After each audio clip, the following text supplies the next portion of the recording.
Dans ta vie, personne ne croise ton chemin par hasard. Toutes les personnes que nous rencontrons qui traversent notre vie nous apportent une pièce de connaissance. Elles nous permettent de mieux nous connaître, de comprendre qui nous sommes, nos peurs, nos aspirations. Elles nous apprennent même à vraiment nous connaître en profondeur. Les relations ont un but. Quand elles accomplissent leur but, quand elles ont rempli leur fonction, elles doivent finalement partir. Ce sont comme des leçons supplémentaires qui viennent et, éventuellement, cette leçon doit se terminer. Chaque personne nous enseigne quelque chose, nous apporte quelque chose, nous offre quelque chose et, finalement, une fois leur mission terminée, elles s'en vont. Cette personne peut rester avec toi pendant de nombreuses années, 10 ans, 5 ans, 30 ans. Il y avait un homme qui disait qu'il avait passé 37 ans de sa vie avec une personne, puis il a rompu avec elle. Finalement, après cette relation, il en a commencé une autre, où il s'est enfin senti à l'aise, trouvant la bonne personne après avoir été 37 ans avec une personne précédente. Les gens et leurs leçons peuvent durer longtemps, des mois, des jours, des semaines, des années, toute une vie en fait. Mais chacun a un but pour lequel il est là. Ils nous enseignent des choses sur nous-mêmes, nous disent des choses sur nous, nous permettent même d'explorer ce que nous avions ignoré auparavant. À vrai dire, beaucoup de gens ne se connaissent pas vraiment, ne se comprennent pas, ne se saisissent pas, et ils ont besoin de se voir à travers les yeux des autres. Souvent, ce sont des projections. Souvent, ce sont des messages que nous devons recevoir des lèvres d'une autre personne. Cela est souvent difficile, car on ne se connaît pas assez bien jusqu'à ce que l'on puisse se voir à travers les yeux des autres, se connaître à travers les autres, comprendre comment on fait les choses, comprendre qui on est, sa personnalité, son caractère, sa manière d'être. Nous les connaissons à travers d'autres personnes. Chaque personne a quelque chose à nous apprendre, quelque chose à nous apporter. Et parfois, cet enseignement ne vient pas toujours emballé sous forme d'une leçon comme dans une université ou un devoir universitaire. Parfois, cela va faire mal. Parfois, la leçon est que cette personne s'en va. Parfois, la leçon est que cette personne parte et ne revienne plus dans nos vies, et cela nous apprend à devenir autonomes. On ne perd rien, mais on gagne toujours quelque chose. Un nouvel apprentissage, une nouvelle expérience, quelque chose qui vient nous apporter, quelque chose qui vient nous donner quelque chose. Quand nous sommes submergés par la douleur, nous sommes submergés par cette grande quantité de choses qui nous remplissent, mais nous ne comprenons pas la dimension de la douleur. Nous ne comprenons pas le véritable sens de la douleur que nous traversons. Au lieu de cela, nous cherchons des coupables, nous nous mettons en colère contre le destin, nous espérons la vengeance. Tu n'as pas compris la leçon quand tu as encore des fantasmes de revanche et de vengeance. Tu n'as pas compris la leçon quand tu gardes encore beaucoup de rancœur, en espérant que cette personne, d'une manière ou d'une autre, soit blessée, soit endommagée, reçoive une dose de ce qu'elle t'a fait. Mais en réalité, ce qui s'est passé, c'est que tu devais apprendre quelque chose. Beaucoup de gens n'ont pas la volonté de pouvoir lâcher prise ou, d'une manière ou d'une autre, de s'éloigner de quelqu'un qui leur fait du mal. C'est un long processus qui s'apprend, mais une fois appris, il n'est généralement pas oublié. Il y a un dicton qui dit que ce qui est bien appris ne s'oublie pas facilement. Et parfois, bien que cela nous fasse mal de le dire, il y a des gens parmi nous qui auront beaucoup de mal à apprendre de leurs erreurs. Nous devrons répéter la leçon 1 fois, 3 fois, 1 fois, 4 fois, 1 fois, 5 fois, sans pouvoir sortir de ce cercle. À la fin, nous devons être capables de différencier la douleur de l'apprentissage, comprendre que la douleur, en réalité, est un moyen pour parvenir à une fin, qui est l'apprentissage de ces choses que nous devons vraiment apprendre. Il y a des occasions où la douleur nous atteint, des occasions où la douleur fait de nous des proies de la vengeance, des proies du besoin de vouloir se venger. Mais voir à travers la douleur, voir à travers la tristesse, voir à travers la peur, voir à travers la solitude. Parce qu'en fait, nous allons nous rendre compte que nous évitons d'être seuls, et nous comprenons que ce qui nous attache, ce qui nous lie à une personne, est parfois ce qui nous empêche d'être complètement seuls. En ce moment même, alors que j'enregistre cette vidéo, en ce moment même que j'enregistre cet audio, je le fais. Et tu peux entendre le bruit de fond. Il y a des motos, il y a un tas de choses. C'est le son du silence, être seul, le fait qu'il n'y ait personne avec toi, parce qu'en réalité, la solitude nous terrifie, être seul nous terrifie. Mais ensuite, nous nous rendons compte qu'être avec une personne est le moment où nous nous sentons le plus seuls, quand nous n'avons vraiment aucune relation avec personne. Peut-être que ce qui nous terrifie le plus dans le fait de nous sentir seuls en étant avec quelqu'un, c'est la sensation que cela puisse être la seule chose qui existe. Quand tu es célibataire, en réalité, tu gardes encore un petit espoir que, peut-être dans le futur, avec le temps, quelqu'un apparaisse et que cette solitude disparaisse.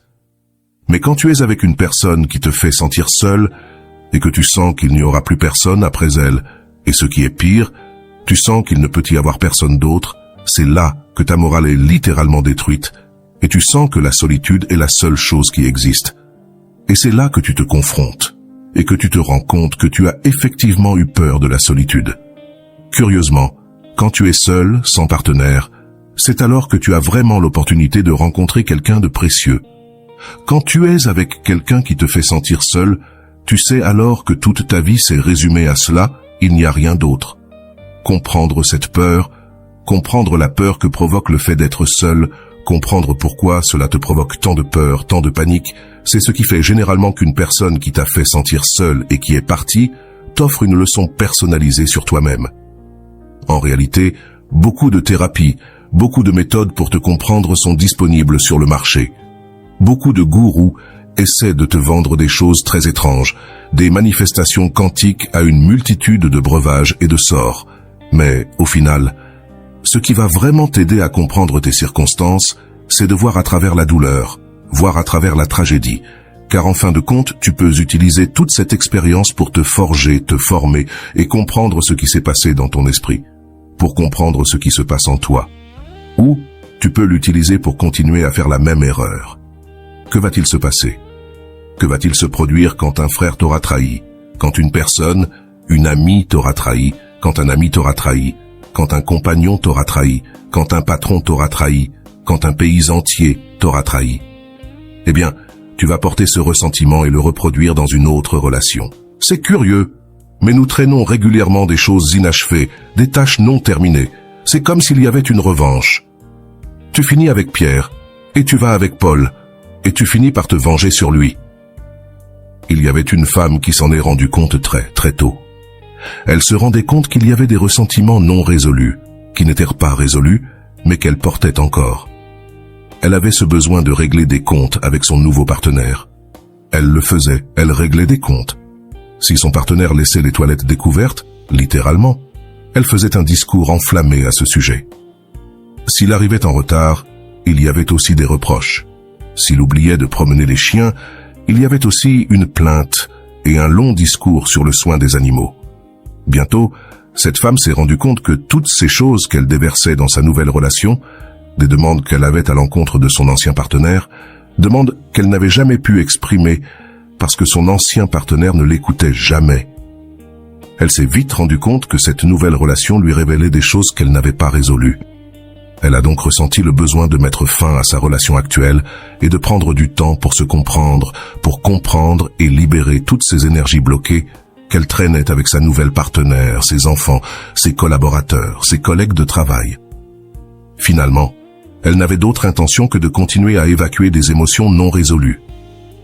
Tout comme elle, il y a sûrement beaucoup de choses que tu ne comprends pas encore sur toi-même. Il y a de nombreuses choses que tu ne comprends pas et que tu ne comprendras que lorsqu'elles seront mentionnées et exprimées par une autre personne. Comme nous nous sentons stupides lorsque nous exprimons des choses qui sont dites par d'autres, alors qu'elles semblent très cohérentes lorsque nous les pensons. Une grande idée dans notre tête peut paraître comme une mauvaise idée dans la bouche d'une autre personne.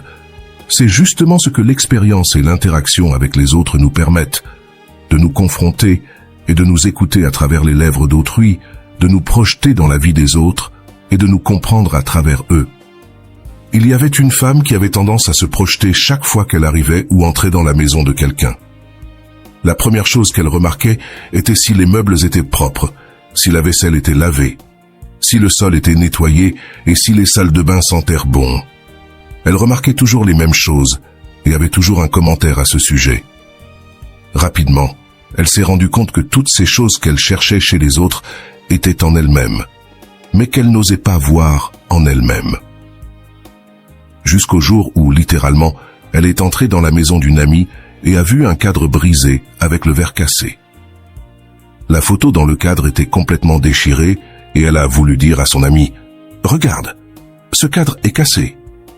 Mais soudain, elle a réalisé qu'il y avait aussi beaucoup de cadres chez elle qui, bien que non cassés, étaient couverts de poussière, mal conservés et n'avaient pas été entretenus depuis longtemps. Elle s'est projetée sur son ami et s'est dit « Ce que je veux voir chez les autres, je vais le voir en moi-même ». Elle a donc commencé à ranger les choses qu'elle voyait autrefois chez les autres. Nous avons souvent besoin de nous voir à travers les yeux des autres. Parfois, nous devons voir le chaos des autres pour nous rendre compte de notre propre chaos. Cette même femme avait aussi tendance non seulement à voir le désordre chez ses proches et amis, mais aussi à juger sévèrement les relations. Pourquoi es-tu avec lui? Pourquoi ne l'as-tu pas quitté? Pourquoi restes-tu avec cette personne? Rapidement, elle s'est rendue compte qu'elle faisait exactement les mêmes choses. Un jour, elle s'est parlé directement dans le miroir comme si elle s'adressait à une autre personne et s'est parlé avec la même dureté qu'elle utilisait pour les autres.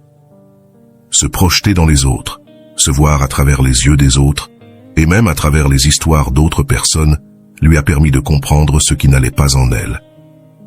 Chaque personne que nous rencontrons nous permet en réalité de nous voir, comme si elles étaient des miroirs. Les relations tendent même à nous montrer une partie presque sombre de notre être, de notre psyché, de notre idiosyncrasie. Parfois, il y a des choses que nous ne voulons pas voir en nous-mêmes, et nous avons besoin de les voir chez les autres. C'est très similaire au cas d'une femme nommée Véronique, qui mangeait excessivement. C'était une femme avec une relation très malsaine avec la nourriture. Cependant, elle ne voulait pas voir cela en elle-même, et se liait avec des hommes alcooliques, accros aux courses et à un tas de choses nuisibles et vicieuses. Cela lui permettait de juger les actes des autres et de les pointer du doigt au lieu de se confronter à elle-même.